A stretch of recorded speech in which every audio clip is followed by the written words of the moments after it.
The first scream came from the ski lift. People looked up and saw a teenage boy hanging from the side safety rail nearly 50 feet above the frozen ground. Snow was falling hard across the mountain. Wind pushed the lift back and forth. The boy's gloves had slipped, and he was barely holding on. Everyone below started shouting, "Call rescue! Stop the lift! Do something!" At the base station of Silver Ridge Mountain Resort, Elijah Brooks was already running. He was the lead mountain safety ranger, one of the most experienced rescue specialists in Colorado. He had saved dozens of lives over the years, but as he reached the emergency controls, a man stepped directly in front of him. "You are not touching that system." Elijah stared at him.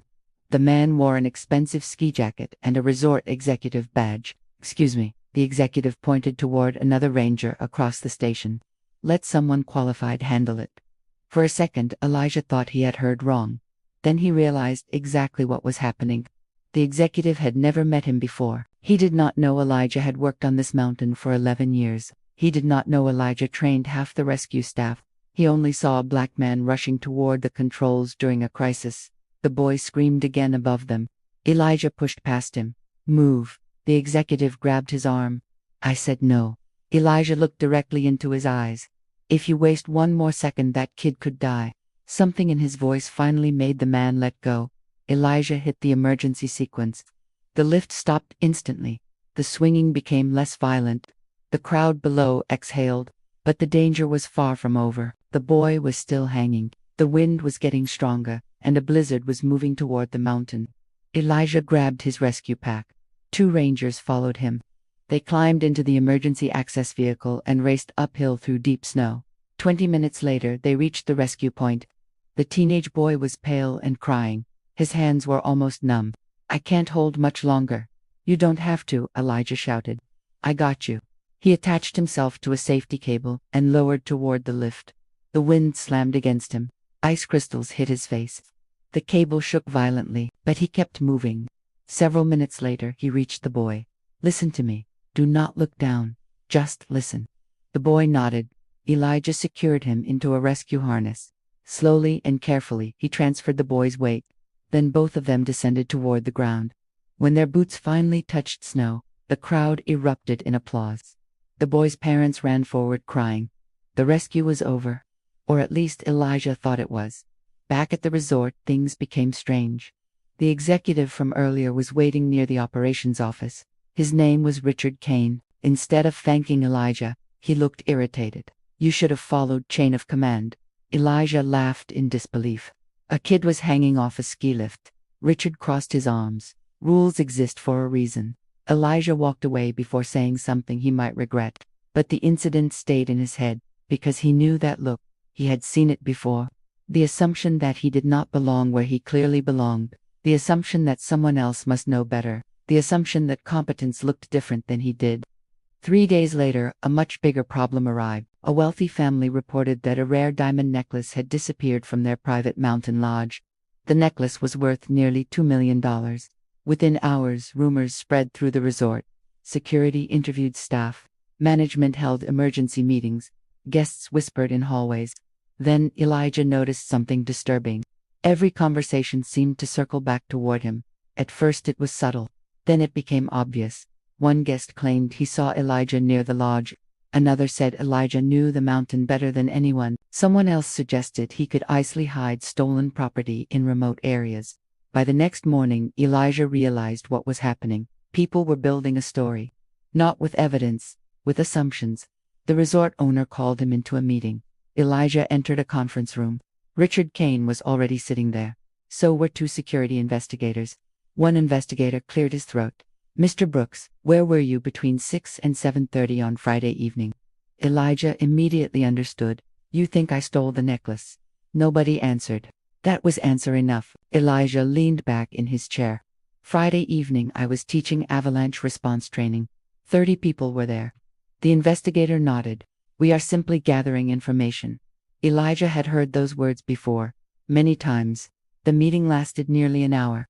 When it ended, Elijah walked outside feeling exhausted. Not because he was afraid, because he was disappointed. After everything he had done for that mountain, suspicion had arrived faster than trust. That night Elijah could not sleep. Something about the theft bothered him. The timeline made no sense. The necklace vanished from a highly secured private lodge. Only a handful of people had access. Professional security cameras covered every entrance, yet somehow there was no useful footage. It felt wrong. The next morning, Elijah decided to look closer, not to clear his name, to find the truth. He started reviewing weather records, then maintenance logs, then security schedules. Hours later, he found something strange. One camera network had gone offline for exactly 14 minutes during the theft. Not due to weather, not due to technical failure. Someone manually disconnected it. Elijah requested the maintenance records. The signature attached to the work order surprised him. Richard Kane. Elijah stared at the screen. Why would a resort executive personally authorize camera maintenance during a private event? Something was hidden. He dug deeper. The disconnected cameras covered only one area, the service road behind the lodge, a road guests rarely used, a road that led directly to an old supply cabin. Elijah drove there immediately. The cabin sat alone among pine trees. Snow covered most of the roof. Nobody appeared to be around, but when Elijah approached, he noticed fresh footprints, recent footprints. His pulse quickened. He opened the door. The cabin looked empty. Then he heard movement upstairs. Someone was there. Elijah climbed carefully. The floor creaked beneath him. At the top, he found a young employee sitting beside a storage box. The employee looked terrified. His name was Tyler. Elijah recognized him from seasonal staff. Tyler's face turned white. I can explain. Elijah looked at the storage box. Open it. Tyler hesitated. Then he slowly lifted the lid. Inside was the missing necklace. Elijah froze. For several seconds, neither of them spoke. Finally, Tyler started crying. I didn't want this. Then why is it here?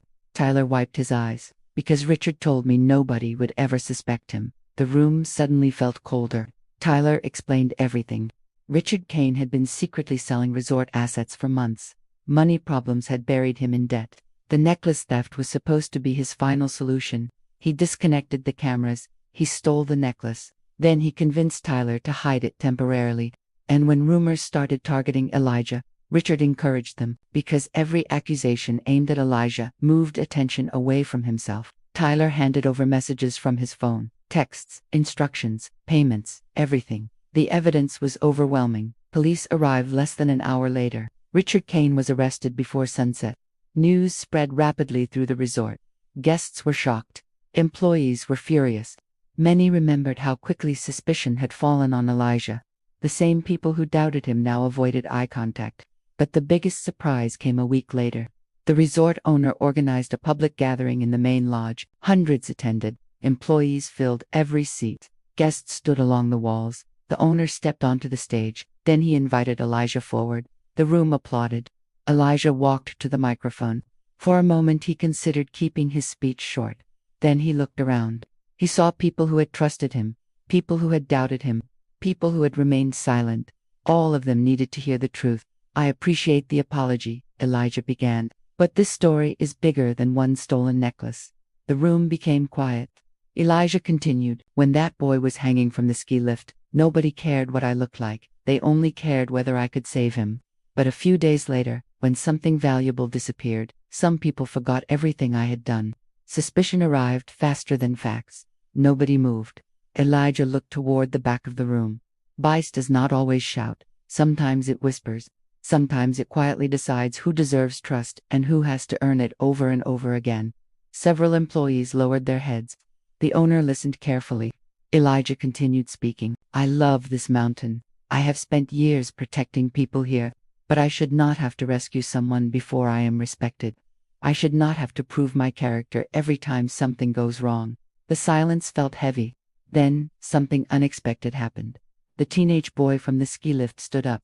The same boy whose life Elijah had saved. Everyone turned toward him. The boy looked nervous. Then he spoke. I trusted him before I even knew his name.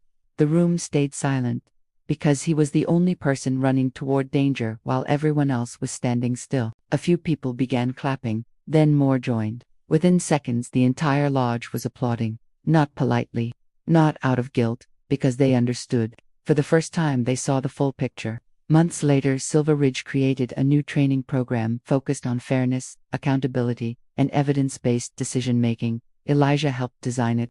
The resort also renamed its rescue center. The Brooks Mountain Safety Center. Tourists often asked why. Employees always told the same story. Not about the necklace, not about the arrest, not even about the ski lift. They told the story of a man who kept protecting people even when some of those people doubted him.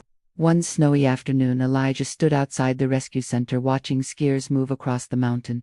A young black boy approached with his father. The boy pointed toward the building. "Dad, who is Brooks?" His father smiled. "One of the best rescuers this mountain ever had." The boy looked up at Elijah without realizing who he was. "Then maybe I can work here one day too." Elijah smiled. "You absolutely can." The boy grinned and ran back toward his family. Elijah watched him disappear into the crowd. For a moment he remembered the fear, the accusations, and the long nights when truth seemed buried beneath assumptions. Then he looked at the mountain. Bright snow covered every trail. Fresh tracks stretched toward the horizon. And for the first time in a long while, the future looked just as wide open.